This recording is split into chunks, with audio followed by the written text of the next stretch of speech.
네. 안녕하세요. 이 땅의 일, 영성, 그리고 예술에 대한 통합된 그리스도교 관점을 소개하고 나누기 위해 기독교 대한 선교교회 소금빛 교회에서 설립하고 후원하는 파이 미니스트리 제공 2025년 제2성전시대 파트 2 다섯 번째 나눔을 시작합니다. 오늘 저희가 나누고자 하는 주제 제목은 제2성전시대의 수호입니다. 그래서 오늘 나누고자 하는 이야기의 핵심은 고대 유대인은 지하 세계에 대해서 그들 조상 고대 이스라엘 민족과는 조금 다른 관점을 가졌다라는 것을 같이 나누고자 합니다. 일단 먼저 수올이 뭐냐라고 했었을 때 수올 옛날 개혁 한글에서는 이제 음부라는 말로 번역을 했었죠. 하지만 개혁 개정이나 새 번역에서는 단어 그 자체의 우리말 표현인 소울로 번역하고 있습니다. 근데 더 정확하게 이제 영어식 발음을 하려면 샤올이라고 발음한다라고 합니다. 그래서 고대 이스라엘 민족이 그리고 고대 유대인이 인식하고 있었던 지하 세계를 가리켜서 샤오, 우리식 표현으로는 수올이라고 이야기합니다. 일단 먼저 고대 이스라엘 민족에게 있어서 수올이라는 말은 일단 죽으면 땅에 묻히는 무덤과 같은 것이었습니다. 물론 수올이라는 단어가 가지고 있는 그 자체가 의미에 대한 논란이 아직까지도 굉장히 많이 있습니다. 성경학자들 가운데에서도 의견이 분분하죠. 근데 이제 대체적으로는 이 단어가 무덤을 의미한다라고 생각하는 학자들이 많아요. 하지만 어떤 학자들은 또 시면이라는 개념을 가지고 있다라고 얘기하는 사람들도 있고요. 고대 근동 지역의 아시리아, 바빌로니아 언어에서 유래한 차용어다라고 말하는 학자들도 있습니다. 그래서 그들의 말에 빌리자면 수올은 죽은 자들이 모이는 곳을 지칭한다라고 얘기를 해요. 또 어떤 비평가들은요, 이 수올과 관련해서 길가메시 서사시, 고대 근동의 아주 오래된 서사시인 길가메시 서사시와 관련이 있다라고 얘기를 하는 사람들도 있습니다. 어찌됐든 고대 이스라엘 민족에게 있어서 수올은 일단 야곱이 자기 12 아들들 중에서 가장 사랑하던 요셉을 잃었다라는 얘기를 그의 형들에게 이야기를 듣고, 그러니까 요셉의 형들에게 그러니까 야곱의 자녀들이죠. 듣고 이제 자기가 수울로 내려가기를 원한다라는 표현을 통해서 사실 우리가 알고 있는 연대기적인 어떤 그런 측면에서 본다면 가장 먼저 등장하는 장면이 바로 여기다라고 얘기할 수 있습니다. 창세기 37장 35절을 말씀드리는 거예요. 그래서 가장 사랑하는 아들 요셉을 잃어버리고 요셉이 소홀에 있을 것이라고 생각하며 자기도 따라 죽기를 원하는 것. 그래서 이처럼 소홀은 초창기 족장시대에 어쩌면 족장시대에는 사람이 죽으면 가는 장소로 인식되었었어요. 근데 이제 그 뒤에 이제 고대 이스라엘 민족을 보면 사무엘기 상 28장 8절부터 14절을 예로 들어서 얘기할 수 있는데 말씀드릴 수 있는데 소홀에 간 사람이 다시 산 사람들이 있는 땅으로 올라올 수도 있다라고 생각을 했었습니다.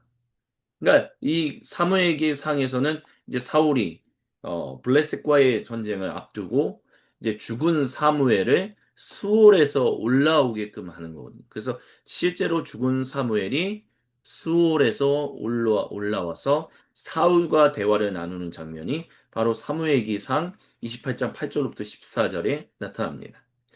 이렇게 보면 수올은 하나님께서 죄인을 심판해서 보내는 오늘날의 지옥과 같은 그런 인식은 가지고 있지 않았다. 그런 의미를 가지고 있지 않았다라고 얘기할 수 있습니다. 왜냐하면 죽은 사무엘이요. 사울이 자신과 같은 전쟁에서 패배해서 오게 될 것이다라고 말했거든요. 사무엘기상 28장에서요. 이런 것들을 놓고 본다면 하나님 앞에서 온전했던 사무엘이나 하나님께서 대적하시고 결국에는 버리셨던 사울, 모두 죽으면 수올에 가게 된다라고 인식하는 고대 이스라엘 민족의 어떤 수올에 대한 인식을 우리가 읽어볼 수 있게 됩니다. 근데 이제 그 뒤에 우리가 이제 살펴보면 이제 족장 시대를 지나서 사사기 시대를 지나서 이제 그래서 북이스라엘 왕국, 남유다 왕국 이렇게 나눠졌었잖아요. 근데 이제 제국의 위협과 이제 북이스라엘과 남유다 왕국의 심판을 앞두고서는요. 수올의 의미가 조금 바뀌어요. 어떻게 바뀌었냐라고 했었을 때 유일하신 여호와, 즉 야훼 하나님의 권위에 도전한 모든 악한 권세가 패배하여 가라앉는 장소가 바로 수올로 등장합니다.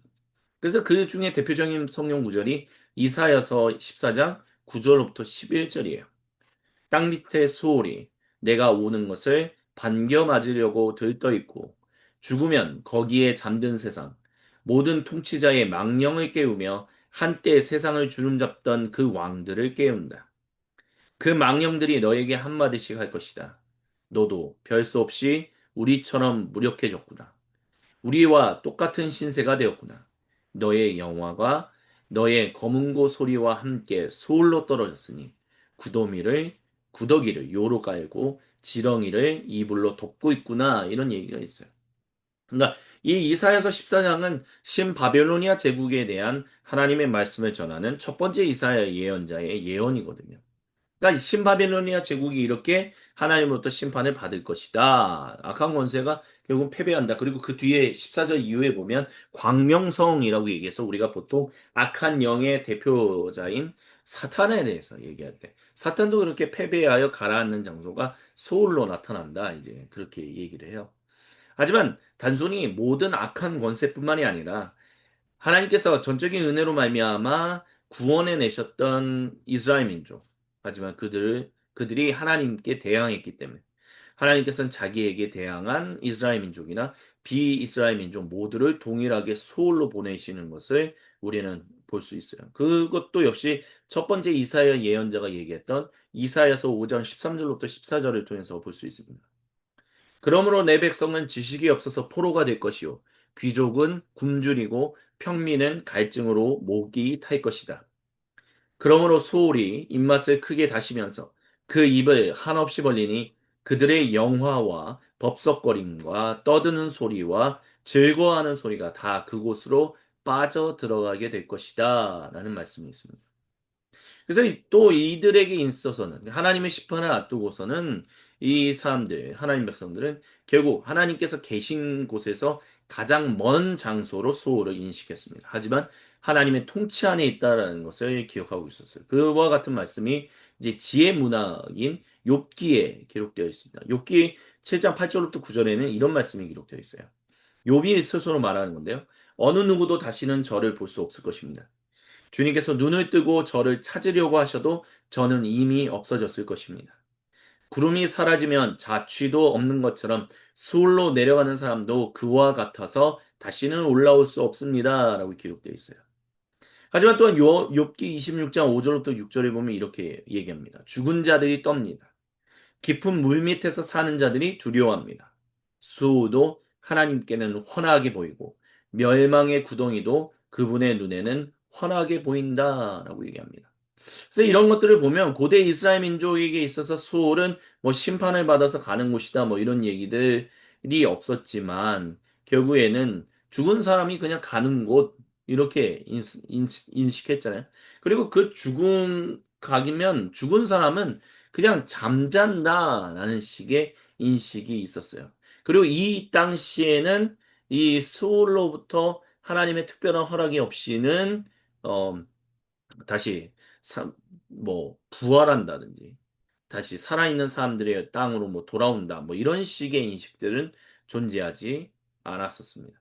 하지만 이제 포로기를 지나고 포로기를 이제 앞에 둔 이제 나라의 멸망을 앞에 두고 있는 이때에는 이제 하나님으로부터 징계받은 사람들이 가는 곳으로 그래서 하나님으로부터 가장 먼 곳이기 때문에 아무리 하나님께 부르짖어도 하나님이 대답하시지 않는 곳. 하지만 하나님의 통치 안에 있는 곳. 이와 같은 인식들이 이제 거의 왕국의 끈 거의 끝 무렵에는 이와 같은 인식이 있었다. 이제 수월과 관련해서 그렇게 얘기할 수 있습니다.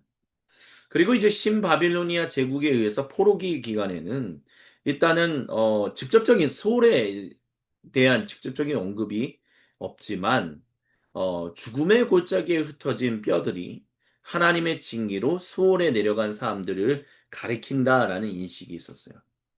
결국에는 하나님의 그 징계로 인해서 하나님의 심판에 의해서 망하게 되었다는 거죠.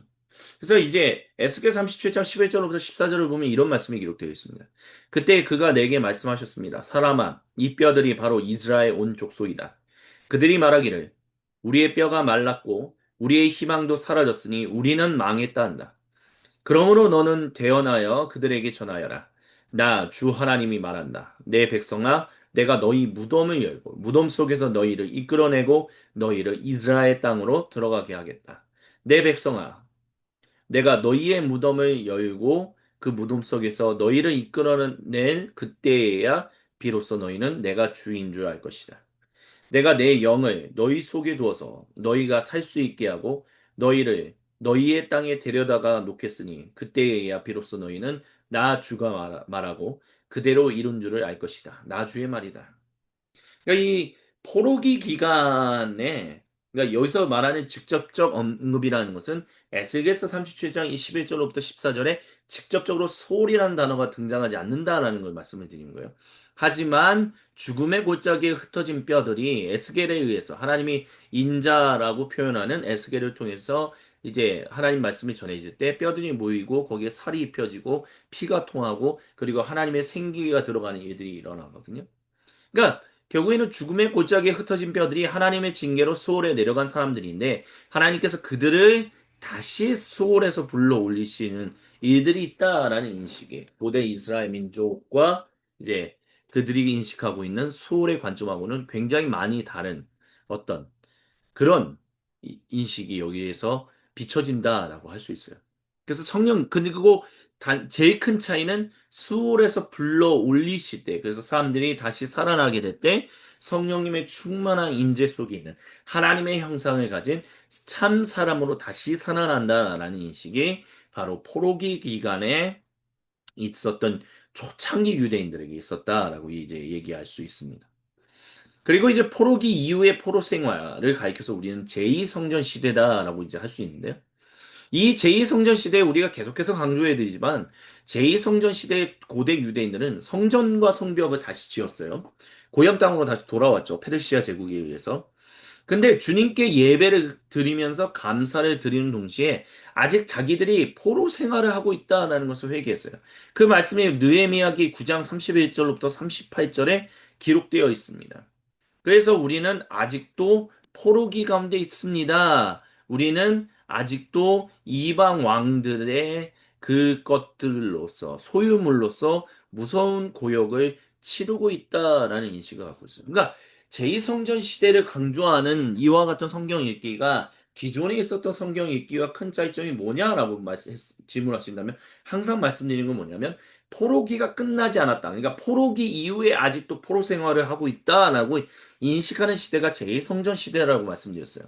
그래서 주님의 전적인 은혜로 말미암아 성전과 성벽을 다시 짓게 되었고 고향 땅으로 돌아오게 되어서 감사의 예배를 드리고 그랬지만 아직 자기들이 왜냐하면 이방 제국의 왕들에 의해서 제국의 황제들에 의해서 지배를 당하고 있기 때문에 하나님의 영이 수르바벨 성전에 돌아오시지 않았고 초창기 유대인들의 그 삶의 중심에 임재하지 않았기 때문에 자기들은 아직 포로 생활을 하고 있다라고 인식했다라는 거예요.